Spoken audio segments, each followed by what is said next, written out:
తెలంగాణలో జెన్జీలు రోడ్డెక్కుతున్నారు. రంగారెడ్డి జిల్లా అబ్దుల్లాపూర్ మెట్ జాతీయ రహదారిపైన పాలిటెక్నిక్ విద్యార్థులు చేపట్టిన రాస్తారోకో నిరసనతో హైదరాబాద్ విజయవాడ నేషనల్ హైవే కిలోమీటర్ల మేర ట్రాఫిక్ నిలిచిపోయింది. తెలంగాణలోని ప్రభుత్వ పాలిటెక్ కళాశాలను యంగ్ ఇండియా స్కిల్ యూనివర్సిటీలో విలీనం చేస్తూ రాష్ట్ర ప్రభుత్వం తీసుకొచ్చిన జీవో 97ను తక్షణమే రద్దు చేయాలని డిమాండ్ చేస్తూ విద్యార్థులు రోడ్డుపై బైఠాయించారు. ఈ విలీన నిర్ణయం వల్ల పాలిటెక్నిక్ విద్యార్థుల 3 ఏళ్ల విద్యా వ్యవస్థ తీవ్రంగా దెబ్బతింటుందని, ఆ తర్వాత బీటెక్ చదివే అవకాశం కూడా లేకుండా తమ భవిష్యత్తు నాశనం అవుతుందని విద్యార్థులు తీవ్ర ఆవేదన వ్యక్తం చేశారు.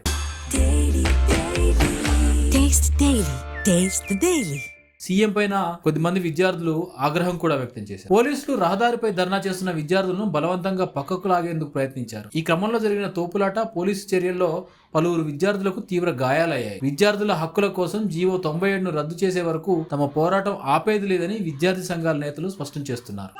మేము కాలేజ్ కాడ ప్రొటెస్ట్ చేస్తే అలా వాల్యూ దొరుకుతలేదని మేము రోడ్ మీదకి వచ్చినాం. ఫస్ట్ ఆఫ్ ఆల్ సరే నాయన రేవంత్ రెడ్డి ఏమన్నాడు, మాకు ఇట్లా ఇప్పుడు డిప్లొమా చేసే మాకు ప్రైవేట్ జాబ్స్ చేసే గవర్నమెంట్ ఏం రావు మాకు. ఫస్ట్ ఆఫ్ ఆల్ స్కాలర్షిప్ లేదు, ఫీ రియంబర్స్మెంట్ లేదు, ఏం లేదు.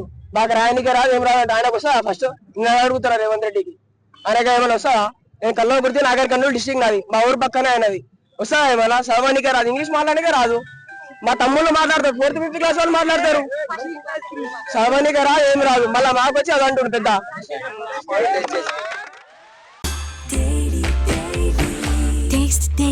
Taste the Daily.